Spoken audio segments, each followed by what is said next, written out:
Il existe une manière de connaître le véritable ego de chaque personne, peu importe la sophistication du masque qu'elle porte, peu importe la force de conviction, de l'image qu'elle projette.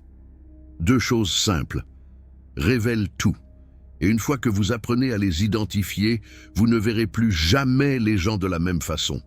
Eckhart Tolle a consacré des décennies à étudier la nature, de l'ego humain et ce qu'il a découvert. Sur la façon dont l'ego se révèle peut transformer complètement votre compréhension de vous-même et des autres.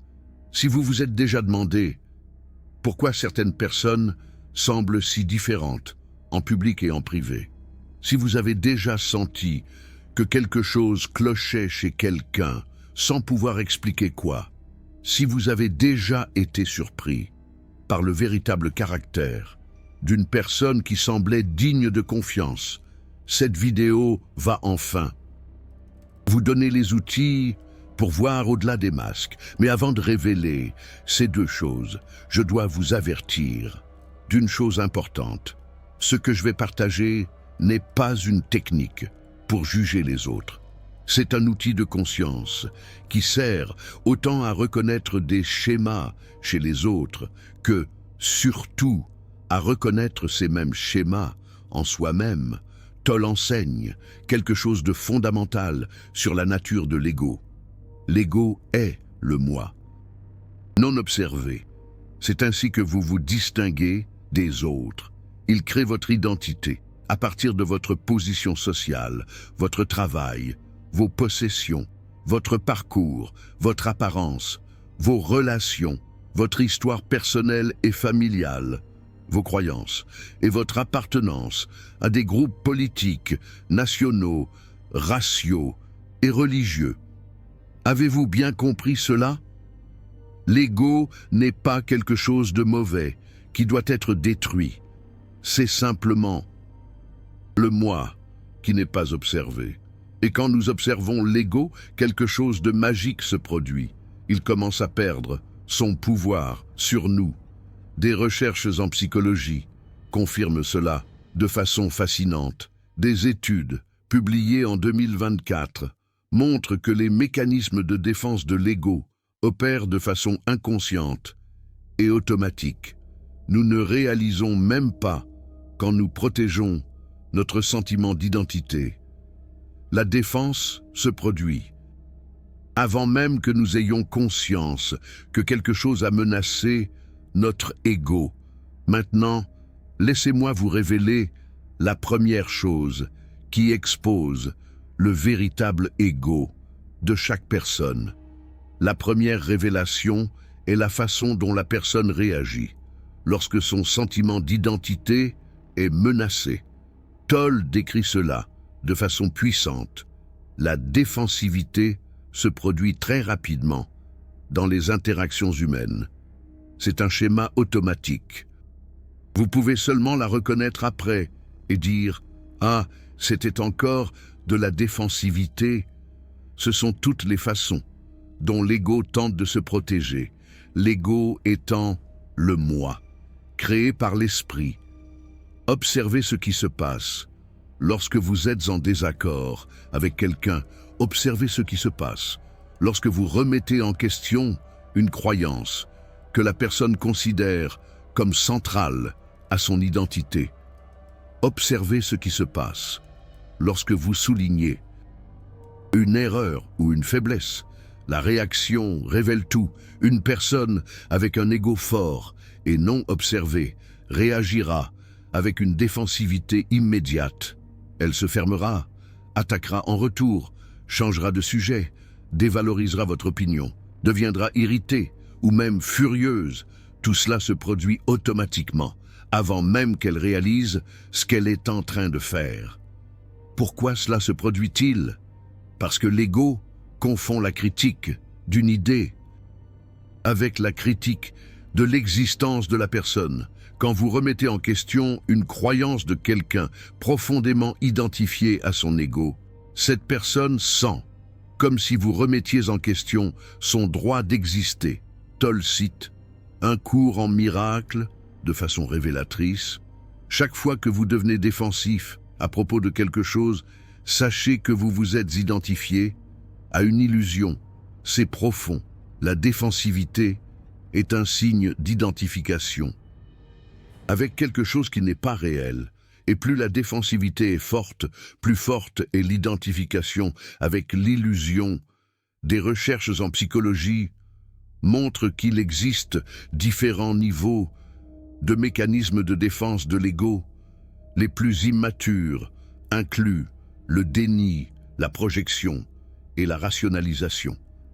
Des études de 2024 ont trouvé que les personnes avec un narcissisme pathologique utilisent principalement des mécanismes de défense maladaptatifs comme la dévalorisation, l'omnipotence, l'idéalisation et le déni incongruent avec la réalité. Mais attention, je ne suis pas en train de dire que toute défensivité indique un narcissisme pathologique. Nous avons tous un ego.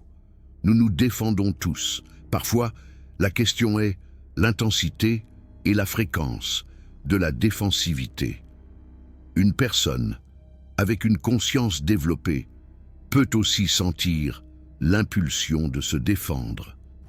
Mais elle perçoit cette impulsion, elle observe la réaction surgissant et dans cette observation, elle a un choix. Elle peut choisir de ne pas réagir automatiquement. Toll explique. À mesure que la conscience grandit, certaines personnes commencent à penser qu'elles empirent, pour ainsi dire, mais elles deviennent simplement plus conscientes de ce qui était déjà là. Depuis de nombreuses années, les gens demandent souvent s'ils empirent, parce qu'ils arrivent encore à détecter des schémas dysfonctionnels ou réactifs à l'intérieur d'eux-mêmes. Ce n'est pas que ces schémas disparaîtront. Simplement, à mesure que la conscience grandit, vous serez simplement plus conscient d'eux. C'est libérateur. L'objectif n'est pas de ne jamais avoir de réaction défensive. L'objectif est de les observer. Et dans l'observation, elles perdent leur pouvoir. Alors, quand vous voulez connaître le véritable ego de quelqu'un, observez ce qui se passe. Quand cette personne est contredite, critiquée ou défiée, elle se ferme ou s'ouvre, elle attaque ou questionne, elle nie ou considère. La réponse révèle le niveau de conscience de cette personne, bien plus que tout ce qu'elle dit sur elle-même. Maintenant, laissez-moi vous révéler la deuxième chose qui expose le véritable ego. La deuxième révélation est la façon dont la personne se compare aux autres. Toll enseigne, le sens égoïque de l'identité a besoin de conflit parce que son sens d'identité séparée se renforce en luttant contre ceci ou cela. Dans vos interactions avec les gens, arrivez-vous à détecter des sentiments subtils de supériorité ou d'infériorité par rapport à eux? Vous êtes en train de regarder l'ego qui vit à travers la comparaison. C'est une clé d'or. Pour comprendre chaque personne, observez comment quelqu'un parle des autres personnes. Observez s'il y a un besoin constant de se positionner comme meilleur ou pire. Observez s'il y a une compulsion pour la comparaison. L'ego ne peut pas exister sans comparaison.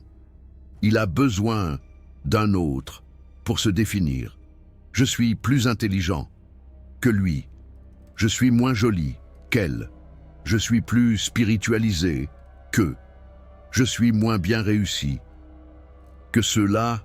Chaque comparaison alimente l'ego. Chaque comparaison renforce l'illusion de séparation. Et voici quelque chose de fascinant que Toll révèle. Tant la supériorité que l'infériorité sont des manifestations du même ego. La personne qui constamment se place au-dessus des autres et la personne qui constamment se place en dessous des autres sont toutes les deux prise dans le même schéma égoïque. Des recherches en psychologie. Elle confirme cela, des études montrent que le narcissisme grandiose et le narcissisme vulnérable sont deux faces de la même pièce. Le narcissiste grandiose se présente comme supérieur, spécial, méritant l'admiration. Le narcissiste vulnérable se présente comme victime, incompris, injustifié, mais tous deux sont complètement identifiés à leur ego. La différence entre eux réside uniquement dans la stratégie qu'ils emploient pour protéger leur sens de l'identité. Eckhart Tolle ajoute une couche supplémentaire à cela. Se plaindre et réagir sont des schémas mentaux favoris à travers lesquels l'ego se renforce. Pour beaucoup de personnes, une grande partie de leur activité mentale et émotionnelle consiste à se plaindre et à réagir contre ceci ou cela. Se plaindre est l'une des stratégies favorites de l'ego pour se renforcer. Chaque plainte est une petite histoire que l'esprit crée et dans laquelle vous croyez complètement. Alors, observez non seulement les comparaisons directes, mais aussi les plaintes. La personne qui se plaint constamment renforce son ego. Elle crée des histoires où elle est la victime et les autres sont les méchants. C'est aussi de la comparaison, mais déguisée. Une personne consciente peut reconnaître des injustices. Elle peut identifier des problèmes. Elle peut souligner ce qui doit changer. Mais elle le fait sans la charge émotionnelle de la plainte. Elle le fait sans renforcer un sentiment de victimisation. Il existe une différence énorme entre dire « cela doit changer » et dire « c'est terrible et je suis la victime de cela ». La première est une observation consciente. La seconde est un renforcement de l'ego. Maintenant que vous connaissez ces deux révélations, laissez-moi vous montrer comment les appliquer de manière pratique. Premièrement, observez-vous vous-même. Avant d'utiliser ces outils pour comprendre les autres, utilisez-les pour vous comprendre vous-même. À quand remonte la dernière fois où vous vous êtes senti sur la défensive? Qu'est-ce qui était menacé? Votre intelligence, votre bonté, votre compétence, votre spiritualité. Tolle enseigne que l'observation de l'ego est le chemin pour le transcender. La clé est votre conscience. Quand la conscience s'approfondit, tous ces schémas que vous avez mentionnés vont s'affaiblir. Notre identification à notre propre ego est la source de toute souffrance. C'est révolutionnaire. Vous n'avez pas besoin de lutter contre votre ego. Vous n'avez pas besoin de le détruire. Vous avez juste besoin de l'observer. Et dans l'observation, il s'affaiblit naturellement. Deuxièmement, observez les autres avec compassion. Quand vous voyez l'ego de quelqu'un en action, quand vous voyez la défensive, quand vous voyez la comparaison, rappelez-vous que cette personne est prise au piège de schémas inconscients. Elle ne choisit pas d'être ainsi, elle réagit automatiquement à partir de conditionnements qui viennent souvent de très loin. Des recherches en psychologie montrent que les personnes atteintes de narcissisme pathologique ont souvent développé ces schémas en réponse à des expériences de négligence ou de rejet émotionnel dans l'enfance. Le faux moi qu'elles ont créé est une tentative de compenser des sentiments d'inadéquation et d'obtenir la validation et l'admiration des autres. On pourrait penser à des auteurs comme Serge Tisseron qui ont exploré ces dynamiques. Cela ne justifie pas les comportements nuisibles, mais cela offre de la compréhension, et la compréhension vous permet de vous protéger sans haïr. Troisièmement, apprenez à distinguer entre l'ego et l'essence. Tolle fait une distinction cruciale. S'il y a de la négativité impliquée, de la colère, du ressentiment, de l'irritation, alors l'ego est présent. S'il n'y a pas de négativité, mais qu'il y a un champ sous-jacent de paix, alors cela surgit d'un lieu plus profond qui n'est pas l'ego. C'est un test simple et puissant. Quand vous interagissez avec quelqu'un, prêtez attention à la qualité énergétique de l'interaction. Y a-t-il une paix sous-jacente ou y a-t-il une tension constante? Y a-t-il une ouverture ou y a-t-il une fermeture? Y a-t-il un flux ou y a-t-il une résistance? L'essence d'une personne, ce qu'elle est réellement au-delà de l'ego, se manifeste comme paix, ouverture et présence. L'ego se manifeste comme tension, fermeture et réactivité. Et vous pouvez sentir la différence. Votre corps sent la différence. Votre intuition sent la différence. Quatrièmement, comprenez que l'ego a peur. Pourquoi l'ego se défend-il si farouchement? Pourquoi se compare-t-il si compulsivement? Parce qu'il a peur de ne pas exister. Toll explique. Le mot identification vient du latin idem, qui signifie même, et facer, qui signifie faire. Quand je m'identifie à quelque chose, je fais de cela le même que moi. J'investis là-dedans un sens de moi, et ainsi, cela devient partie de mon identité. L'ego est une collection d'identifications, et quand l'une de ces identifications est menacée, l'ego sent que sa propre existence est en risque. C'est pourquoi la réaction est si intense. C'est pourquoi la défensive est si automatique. Mais voici la vérité libératrice. Vous n'êtes pas votre ego. Vous êtes la conscience qui peut observer l'ego, et cette conscience est indestructible. Cinquièmement, utilisez cette connaissance pour créer des relations plus conscientes. Quand vous savez que quelqu'un a un ego très fort et non observé, vous pouvez choisir comment interagir avec cette personne. Vous pouvez éviter de déclencher des gâchettes inutiles. Vous pouvez maintenir votre paix intérieure même quand l'ego de l'autre est actif. Vous pouvez choisir de ne pas alimenter les conflits. Cela ne signifie pas être passif ou se laisser maltraiter. Cela signifie agir à partir de la conscience au lieu de réagir à partir de votre propre ego. Parce qu'il y a quelque chose que Toll laisse très clair. Quand vous réagissez à l'ego de quelqu'un avec votre propre ego, vous ne faites que renforcer les deux. Deux égos en conflit s'alimentent mutuellement. La seule façon de briser ce cycle est quand au moins l'un des côtés opère à partir de la conscience, au lieu de l'ego. Sixièmement, reconnaissez que nous sommes tous à différents stades. Personne n'est complètement libre de l'ego. Même les maîtres spirituels les plus avancés ont encore des schémas égoïques qui surgissent occasionnellement. La différence est qu'ils les reconnaissent rapidement et ne s'identifient pas à eux. Toll admet cela à propos de lui-même. Conforme la conscience grandit, vous devenez plus conscient de schémas qui étaient déjà là. Ce n'est pas que vous empirez, c'est que vous voyez plus clairement. Alors, quand vous observez un ego fort chez quelqu'un, ne jugez pas comme si vous étiez supérieur. Ce serait votre propre ego voulant se comparer. Simplement, observez. Simplement, comprenez. Et utilisez cette compréhension pour naviguer la relation de façon plus consciente. Vous venez d'apprendre les deux choses qui révèlent le véritable ego de n'importe qui. Cette sagesse a été ignorée parce que la plupart des gens sont tellement identifiés à leur propre ego qu'ils ne peuvent pas voir l'ego chez les autres sans jugement.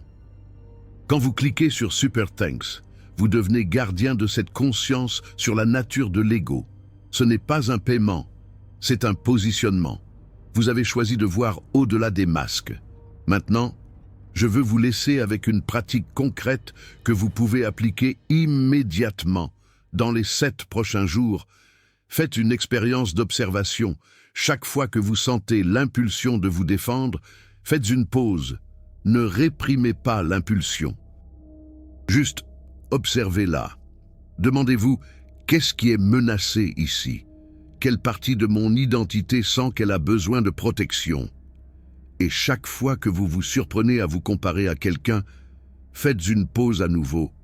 Observez la comparaison. Demandez-vous, est-ce que j'essaie de me sentir supérieur ou inférieur? Qu'est-ce que mon ego essaie de gagner avec cette comparaison? Cette pratique simple commence à créer un espace entre vous et votre ego. Et dans cet espace, la conscience grandit, et à mesure que la conscience grandit, les schémas automatiques s'affaiblissent. Rappelez-vous ce que Toll enseigne, l'ego est le moi non observé. Simplement, en l'observant, vous avez déjà commencé à le transcender.